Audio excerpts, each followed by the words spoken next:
Tonight, breaking news as we come on the air, the deadly high school shooting. 2 students and 2 teachers killed. Police and parents racing to the scene outside Atlanta. Students rushed from the building, their hands in the air. Tonight, what we're learning about the 14-year-old student now charged with murder. And you will see the sheriff who late today was nearly overcome while talking to reporters, what he declared. Vice President Kamala Harris addressing the shooting in New Hampshire, saying it doesn't have to be this way. Donald Trump calling the alleged shooter a sick and deranged monster. What both Harris and Trump said today about their high-stakes debate now just 6 days away, right here on ABC. And the other developing headline just moments ago, Liz Cheney now saying she'll vote for Kamala Harris. Tonight, the Biden administration hitting Russia with new sanctions, accusing Moscow of interfering in the presidential election already. Tonight, you will see the alleged Russian propaganda already at work here in the U.S., aimed at influencing voters' opinions, they say. Tonight, the flash flood threat in several states, up to a half-foot of rain possible in some places, the record-breaking triple-digit heat elsewhere. More than 100 days now of 100-degree heat or above in Phoenix. Lee Goldberg standing by with the forecast. Tonight, the chilling new images, the Israeli military with video of the tunnel where they say the bodies of 6 hostages were found dead. They were killed 48 to 72 hours before they were found. They say the entrance to that Hamas tunnel in a child's bedroom. The war in Ukraine, and tonight Russia unleashing a deadly wave of missile and drone strikes, and President Zelensky with a major shakeup in his cabinet. Back here in the U.S., the emotional day involving the case of those 2 hockey brothers killed by an alleged drunk driver. The NHL team and what they said about their player lost. The brothers were home for their sister's wedding. The American Airlines flight forced to divert what a first-class passenger is accused of doing.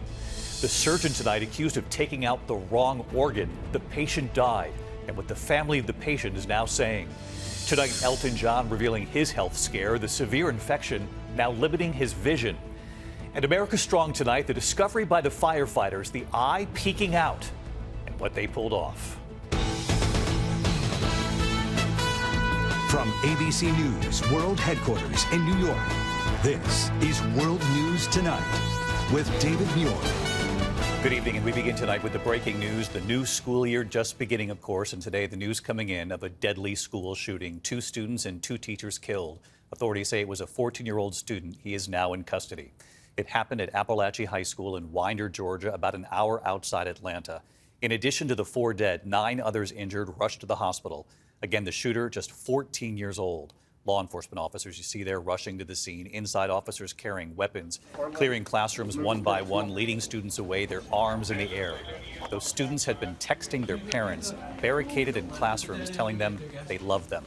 They were told to leave everything behind, and tonight authorities revealing 2 students and 2 teachers, of course, did not survive this. The shaken students, as you can see there, told to gather on the football field, waiting for word that they could go home. Parents and loved ones, desperate for the news, you can see them racing to the school to find their children. Authorities have now identified the suspect tonight and say he will be charged with murder as an adult.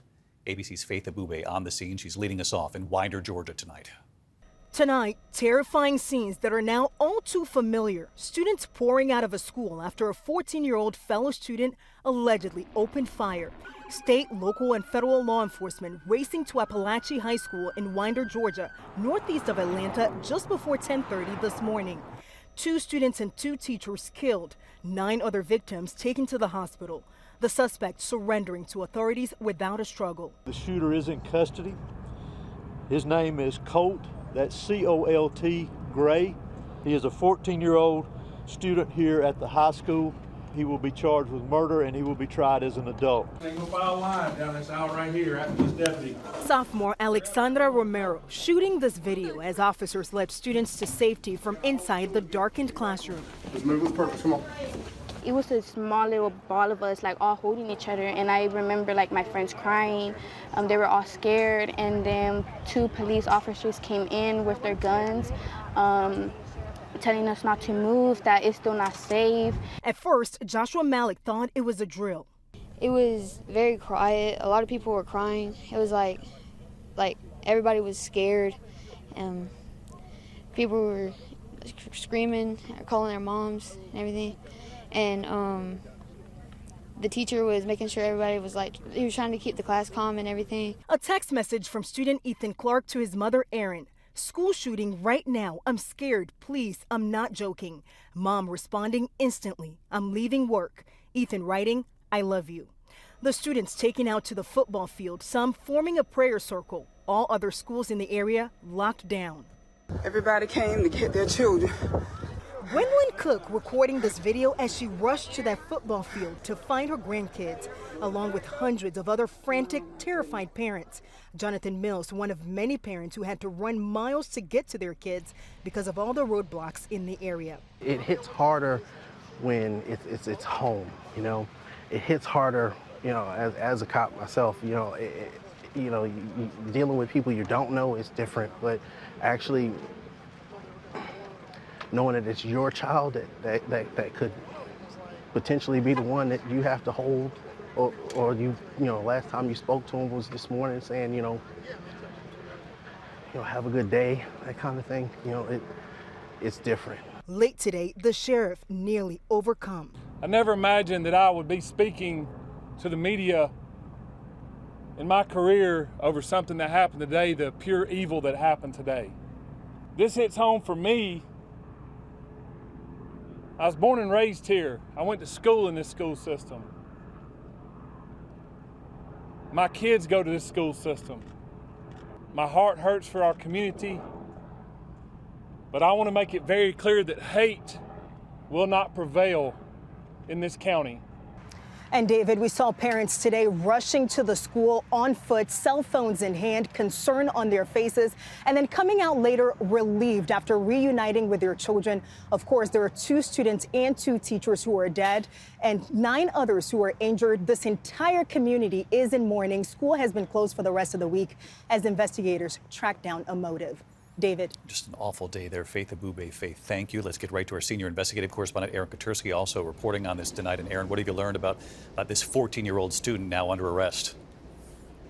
We have seen far too many of these cases, haven't we, David, of armed young men targeting schools. Here, the 14-year-old shooter surrendered to police when confronted. Police have not said what weapon he used, how he obtained the weapon, or how he got it inside the school.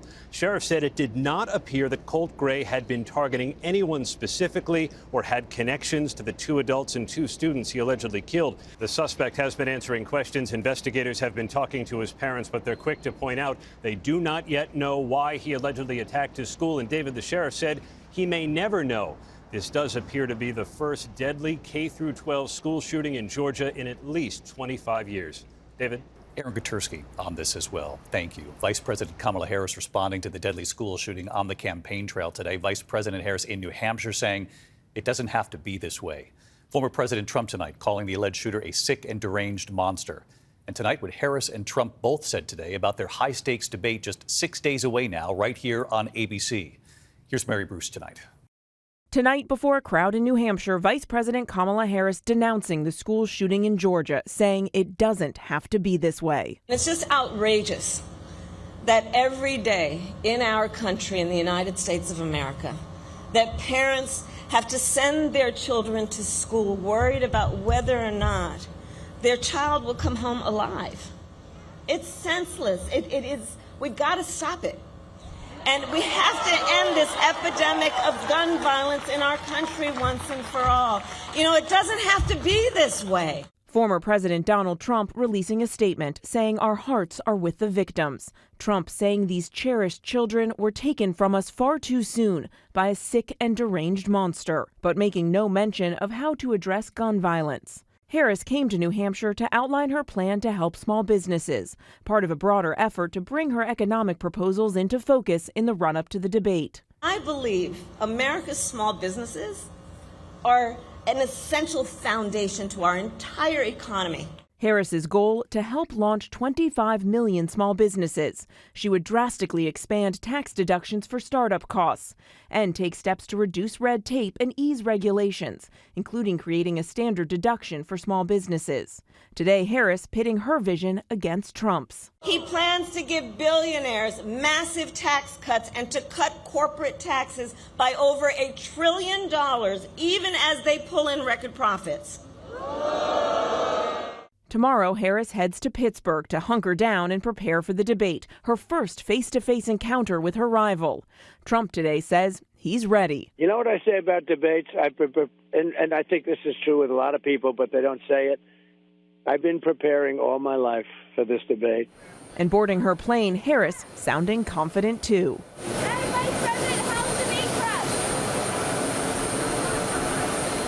On debate prep, she says, so far, so good tonight. President Trump says he's been preparing his whole life. Let's get to Mary Bruce tonight because, Mary, you also have a developing headline involving the presidential race, and it involves former Republican Congresswoman Liz Cheney tonight. David, Liz Cheney, who has become a vocal critic of Donald Trump's and, of course, co-chaired the January 6th committee, just saying, quote, because of the danger Donald Trump poses, not only am I not voting for Donald Trump, but I will be voting for Kamala Harris. It comes also after Jimmy McCain, the son of late Republican Senator John McCain, announced that he, too, will be voting for Kamala Harris. Jimmy McCain, a veteran who served in Iraq and Afghanistan, has argued that Donald Trump politicized a recent visit to Arlington National Cemetery. Jimmy McCain saying, quote, it blows me away. David. Mary Bruce at the White House tonight. Mary, thank you. And of course, the ABC News presidential debate just 6 days away now. Next Tuesday night, right here on ABC, Vice President Kamala Harris, former President Donald Trump on that stage. I'll be moderating with our Lindsay Davis the debate right here on ABC, 9 p.m. Eastern, next Tuesday night. Tonight, the Biden administration hitting Russia with new sanctions now, accusing Moscow of interfering in the presidential election already. Tonight, right here, you will see the alleged Russian propaganda allegedly at work here in the U.S., aimed at influencing voters. Here's Pierre Thomas. Tonight, the Attorney General warning the American people that Russia's efforts to interfere in this year's U.S. presidential election is intensifying. The Biden administration announcing new sanctions and charges, alleging that senior aides to Vladimir Putin are engaged in a sweeping operation aimed at supplying millions of Americans with disinformation. We have no tolerance for attempts by authoritarian regimes to exploit our democratic system of government. The government seized 32 bogus website domains purchased by Russian security services that mirror legitimate news sites, creating fake stories and using authentic-looking logos as part of a campaign called Doppelganger. For example, this looks like a story from the Washington Post about Ukraine, but it isn't. And also today, DOJ bringing charges against 2 employees of RT, also known as Russia Today, alleging the state-controlled media company funded by Russia is still at it after being forced out of the U.S. in 2022. The FBI saying it uncovered a scheme involving nearly $10 million laundered through a network of foreign shell entities to covertly fund a Tennessee media firm. That company posting nearly 2,000 videos on social media that have garnered more than 16 million views on YouTube alone. Administration officials say Russia's efforts were aimed at sowing divisions here at home, influencing Ukraine policy, and securing Russia's preferred outcome, re-electing Donald Trump. David? Pierre Thomas live in Washington. Pierre, thank you. Next tonight, here the flash flood threat in several states, up to a half foot of rain possible, and the record-breaking heat. Phoenix now with more than 100 days with temperatures above 100. Let's get right to meteorologist Lee Goldberg of our New York station, WABC Channel 7 here in New York, and he's tracking it all again tonight. Hey, Lee. Hey, David. Yeah, lovely weather here in the Northeast has certainly not reached the Gulf Coast. A front is parked over there, and it is a focus for very heavy rain. We've had half a foot of rain across central Texas. Now it's stretching along the Gulf Coast. Flood watches Corpus Christi all the way to Gulfport. Over the next couple of days, the focus of heavy rain is Louisiana and Mississippi along the coast. New Orleans, even 4 to 6 inches of rain, the prospect of flash flooding. Over the weekend, those heavy rains will go into the northern Gulf. From the flooding rain to the excessive heat, it's a late season heat wave from places like San Diego to San Francisco all the way up to Seattle. Las Vegas continues the hottest summer on record for them. 100-degree temperature could reach Portland tomorrow, even close to 90 in Seattle. Remember, these are places many don't have air conditioning. The heat will ease there over the weekend, not in the Southwest. Still some summer left. David? Incredible temperatures in the West. Lee, thank you. Overseas tonight into the chilling new video, the Israeli military releasing video of the Hamas tunnel where they say the bodies of 6 hostages were found. They say the entrance to that tunnel in a child's bedroom. Marcus Moore from Israel tonight. This is the Hamas tunnel shaft where the IDF says 6 hostages, including Israeli-American Hersh Goldberg-Polin, were executed just 48 to 72 hours before IDF forces recovered their bodies. ABC News could not independently verify the location, but the IDF claims access to the tunnel was hidden in what appears to have been a child's bedroom. Prime Minister Benjamin Netanyahu tonight standing firm, saying there will be no deal with Hamas to free the remaining hostages without Israeli control over the Philadelphia corridor along the border with Egypt. I'm willing to make a deal. I made one already. But leaving Philadelphia does not advance the release of the hostages. The White House today tight-lipped, but earlier this week pushing back, saying Netanyahu originally agreed to a deal in May that will remove troops along that corridor. That's been on the table now for how many months? We still believe these gaps can be narrowed. We still believe it's an achievable outcome. Right now, with hopes of a ceasefire out of reach, anger and protest grip Israel for a fourth straight day. We need to seal the deal. Please save us, help us. We can't breathe anymore.